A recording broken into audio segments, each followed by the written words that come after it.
భారత మాజీ ప్రధాని పీవీకి భారతరత్న రావడం పట్ల ఆయన సొంత గ్రామం వంగరలో పండుగ వాతావరణం నెలకొంది. పటాకులు కాలుస్తూ గ్రామస్తులు సంబరాలు చేసుకున్నారు. పీవీ నరసింహారావు వంటి గొప్ప నేతకు భారతరత్న ప్రకటించడం సంతోషంగా ఉందని చెప్పారు.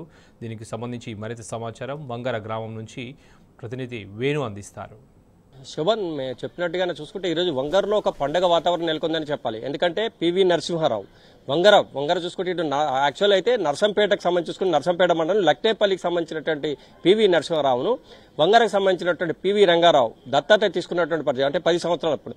అయితే ఈ నేపథ్యం అయితే ఈ వంగరకు సంబంధించి చూసుకుంటే పీవీ నరసింహారావు ఒక కుగ్రామంలో ఉండి ప్రధానమంత్రి స్థాయికి ఎదగడం ఈ నేపథ్యం ఒకటైతే, మరోవైపు భారతరత్న అవార్డు వచ్చిన నేపథ్యం ఇంకోటి అయితే 1000 పడగలకు ఎంతో చారిత్రాత్మకమైనటువంటి పేరున్నటువంటి పరిస్థితి. దాన్ని కూడా తెలుగుతో పాటుగా ఇంగ్లీషు మరి హిందీలో అనువదించినటువంటి పరిస్థితి. కానీ తెలంగాణకు సంబంధించినటువంటి తెలుగు ప్రజల ప్రధాని మరోవైపు చూసుకుంటే దేశంలోనే ఆర్థిక సంస్కరణలు చాలా కష్టపరమైన పరిస్థితులు ఉన్నప్పుడు కూడా దాన్ని గాడిన పెట్టిన ఘనత పీవీ నరసింహారావుదే అని చెప్పాలి. కానీ భారతరత్న అవార్డు విషయంలో మాత్రం పట్టించుకున్న పాపన పడలేదు. ఈ నేపథ్యంలో అంటే తొలి సీఎం కేసీఆర్ దీనిపై ప్రత్యేక దృష్టి సారించడమే కాదు, శతాబ్ది ఉత్సవాలు పీవీ నరసింహారావు జరపడమే కాదు, మరోవైపు పీవీ నరసింహారావుకు భారతరత్న ఇవ్వాలని చెప్పి డిమాండ్ చేయడం కాదు, దీని మీద ప్రత్యేకంగా తీర్మానం చేసి పంపిన నేపథ్యం. ఈ నేపథ్యం ఒకైతే మరోవైపు పీవీ నరసింహారావుకు భారతరత్న ఇచ్చిన నేపథ్యంలో ఇటు ఉమ్మడి కరీంనగర్ జిల్లా వ్యాప్తంగా ఎక్కడ చూసినా కూడా మనకు పండుగ వాతావరణం నెలకొందని చెప్పొచ్చు. ప్రస్తుతం మనం పీవీ నరసింహారావు సంబంధించినటువంటి చిన్నప్పుడు తాను తిరిగినటువంటి ఈ స్థలంలోనే ఇదే ఇంట్లో పీవీ నరసింహారావు ఉన్నటువంటి పరిస్థితి అని చెప్పాలి. అంటే ముఖ్యంగా ఆర్థిక సంస్కరణలో దిట్ట, అపర చాణక్యుడు, రాజనీతిజ్ఞుడు. ఒకప్పుడు ఇదే పీవీ నరసింహారావు ఈ ఇంట్లో ఉన్నప్పుడు ప్రధానమంత్రి అంటే ఇందిరాగాంధీ కూడా ట్రంకాల్, ఒకప్పుడు ఫోన్ సౌకర్యం లేనప్పుడు ఇదే ఇంట్లోకి ట్రంకాల్ ద్వారా ప్రధానమంత్రిగా ఉన్నటువంటి ఇందిరాగాంధీ కూడా పీవీ నరసింహారావుకు స్వయంగా ఫోన్లో మాట్లాడారంటే పీవీ నరసింహారావుకు ఉన్నటువంటి ఘనతను మనం గుర్తుంచుకోవచ్చు. ముఖ్యంగా మినిస్టర్ హోదాలో ఉన్నా కూడా ఆయన పట్టణాలలో ఉంటారు మినిస్టర్స్ అంటే, కానీ ఆయన అలాంటిది ఏమి లేదు. పట్టణాలు వదిలి పక్క ఎంత రాత్రి అయినా పర్వాలేదు అదే వంగరలోని తన స్వగ్రామానికి వచ్చినటువంటి నేపథ్యం మనకు స్పష్టంగా గ్రామస్తులు చెప్తున్నటువంటి పరిస్థితి మనకు కనిపిస్తుంది. శోభన్, మరోవైపు చూసుకుంటే పీవీ గారికి 3 కొడుకులు 5 కుమార్తెలు. అంటే ముఖ్యంగా అంటే దీనికి సంబంధించుకుంటే 1975లో స్వయంగా ఇందుకు సంబంధించి చూసుకుంటే స్వయం పీవీ నరసింహారావు ఎమర్జెన్సీ సమయంలో కూడా ఇక్కడే ఉన్నటువంటి పరిస్థితి. ఇంకోవైపు ప్రధానమంత్రిగా ఉన్నా కూడా స్వగ్రామానికి రావడానికి సమయం దొరకని పరిస్థితి. ఎందుకంటే దేశ ఆర్థిక సంస్కరణలను తప్పనిసరిగా గాడిలో పెట్టాలని ఒక లక్ష్యం పీవీ నరసింహారావు మనకు కనిపిస్తుంది. వారు పదే కోరగా తర్వాత అంటే 2 సంవత్సరాల తర్వాత వచ్చినటువంటి పరిస్థితి మనకు స్పష్టంగా కనిపిస్తుంది. దేశంలో ఆర్ఈసీ రీజనల్ ఇంజనీరింగ్ కాలేజీని కూడా తీసుకొచ్చిన ఘనత పీవీ నరసింహారావుకే దక్కుతుందని చెప్పాలి. ఎందుకంటే ముఖ్యంగా దేశంలో ఆర్ఈసీ అనేది చాలా ఇంపార్టెంట్. దాన్ని హన్మకొండకు తీసుకొచ్చినటువంటి ఘనత కూడా పీవీ నరసింహారావుకే దక్కుతుందని చెప్పొచ్చు.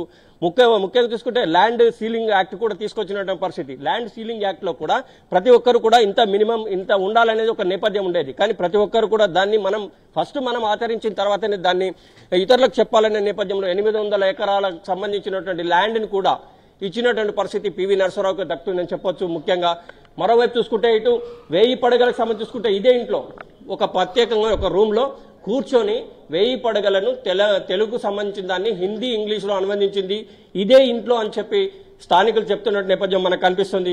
ప్రాథమిక విద్యాభ్యాసం కూడా ఇక్కడ వంగర పక్కన వేలేరు ఉంటుంది, వేలేరులో చదువుకున్నటువంటి పరిస్థితి.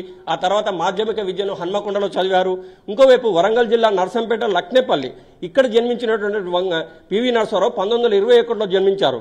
ఆ తదనంతరం మనకు ముఖ్యంగా విజువల్ ద్వారా చూడొచ్చు ఇదే రూములలో పీవీ నరసింహారావు ప్రతి కదలికను మనం చూడొచ్చు. ప్రతి రూమ్ లో కూడా పీవీకి సంబంధించిన ప్రతి ఒక్క చిత్రమును పెట్టిన పరిస్థితి. అంటే ఎమర్జెన్సీ టైం నుంచి చూసుకున్నా కానీ ఇప్పటి వరకు కానీ ప్రధానమంత్రిగా ఉన్నప్పుడు కానీ ఆ తదనంతరం కానీ పీవీ నరసింహారావు ఎక్కడెక్కడ ఏమేమి చేశారో దానికి సంబంధించిన ప్రతి ఒక్క ఫోటో ఆల్బమ్ను ఈ స్వగృహం అంటే పీవీ నరసింహారావు స్వగృహంలో అమర్చినటువంటి పరిస్థితి మనం విజువల్ ద్వారా ప్రత్యక్షంగా చూడొచ్చు. శోభన్, ముఖ్యంగా పీవీ నరసింహారావు తెలుగువాడు కావడం, అందులో తెలంగాణ వాడు కావడం గర్వకారణంగా ప్రతి ఒక్కరు కూడా భావిస్తున్నటువంటి పరిస్థితి మనకు స్పష్టంగా కనిపిస్తోంది. ఇంకోవైపు ఇదంతా కూడా ఇప్పుడు మనం చూస్తుందంతా కూడా పీవీ నరసింహారావు చిన్నప్పుడు తిరిగినటువంటి ఇల్లు. దానికి సంబంధించి చూసుకుంటే కూడా చూడొచ్చు మనం. దీనికి సంబంధించి ఇక్కడ నుంచి మెట్లు, ఆ తదనంతరం ఇక్కడ డైనింగ్ హాల్, ఇది ప్రత్యేకంగా పీవీ నరసింహారావుకు సంబంధించినటువంటి 1000 పడగలు రచించినటువంటి అనువదించినటువంటి గది ఇక్కడ రాసి పెట్టారు చూడొచ్చు. శోభన్, పీవీ గారు 1000 పడగలు అనువదించిన గది అంటే ప్రత్యేకంగా బహుభాషా కోవిదుడే కాదు, రాజనీతిజ్ఞుడు, అపర చాణక్యుడు, భారతదేశంలోనే తెలంగాణకు సంబంధించి చూసుకుంటే పెద్ద ఎత్తున పేరు తెచ్చినటువంటి ఘనత కూడా పివి నరసింహారావుకే దక్కుతుంది. మరోవైపు ముఖ్యంగా రాష్ట్రం సంబంధించి ఎంతో అభివృద్ధి కార్యక్రమాలు చేయడం ఒక ఎత్తు అయితే, మరోవైపు చూడొచ్చు మనం దీనికి సంబంధించినటువంటి బిల్డింగ్ దీనికి సంబంధించి చూస్తే కూడా అంటే అప్పుడు ఆ రోజుల్లోనే దీన్ని ఈ విధంగా నిర్మించారు. ఆ తర్వాత దీన్ని పెద్ద ఎత్తున రెనోవేషన్ చేసినటువంటి పరిస్థితి. ముఖ్యంగా దీనికి సంబంధించి చూసుకుంటే పివి గారి ఇదే రూమ్లో ఉండి ఇదే ప్రస్తుతం మనం ఈ కుర్చీ చూడవచ్చు. ఇదే కుర్చీలో కూర్చొని తాను వచ్చిన ప్రతి వారితో మీటింగ్ కానీ ప్రజలు కానీ ఎవరు వచ్చినా అలాంటి రోజుల్లో ప్రత్యక్షంగా ఇలాంటి కుర్చీ చూడొచ్చు. మనకు విజువల్ ద్వారా మనకు ఎంత మూమెంట్ ఉంది అంటే ఆ రోజుల్లోనే ఇంత టెక్నాలజీ వాడినటువంటి పరిస్థితి. కుర్చీ ఇదే కుర్చీలో కూర్చునేవారు, కూర్చొని రాసినటువంటి పరిస్థితి. ఇది కూడా మనకు చాలా మూమెంట్ ఇస్తుంది. అంటే ఆ రోజుల్లోనే ఇంత టెక్నాలజీ చేసినటువంటి పరిస్థితి.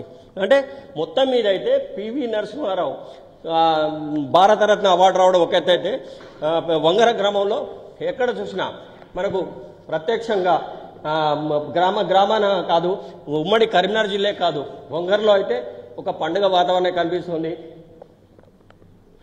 ఇంకోవైపు పీవీకి సంబంధించి చూసినటువంటి ఆనాటి నుంచి ఈనాటి వరకు ఆయన తొడుక్కున్నటువంటి చెప్పులను కూడా పదిలపరిచినటువంటి పరిస్థితి మనకు కనిపిస్తుంది శోభన్.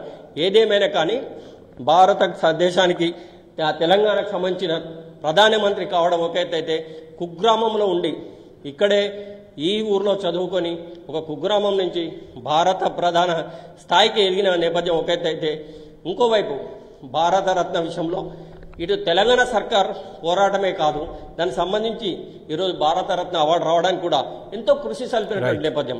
దానికి ప్రత్యక్ష నిదర్శనం కేసీఆర్ గారు చేసినటువంటి నేపథ్యం మనకు ప్రత్యక్షంగా కనిపిస్తుంది.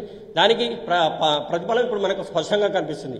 ఏదేమైనా కానీ తెలంగాణ సంబంధించిన తెలుగువాడికి భారతరత్న అవార్డు రావడం పట్ల ఇటు వంగరలో మాత్రం ఇంటింటా పండుగ వాతావరణం కనిపిస్తుంది.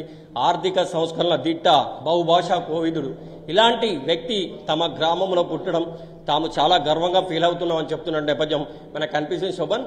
మొత్తం మీద అయితే ఈరోజు ఉమ్మడి కరీంనగర్ జిల్లా వ్యాప్తంగా ఎక్కడ చూసినా కూడా తెలుగువాడికి భారతరత్న వచ్చిన నేపథ్యంలో పెద్ద ఎత్తున ఆనందం, హర్షం వ్యక్తం చేస్తున్నటువంటి పరిస్థితి కనిపిస్తుంది.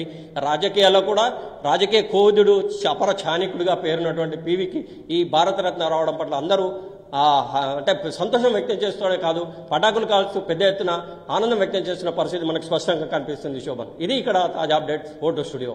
Right Venugopala Rao, thank you.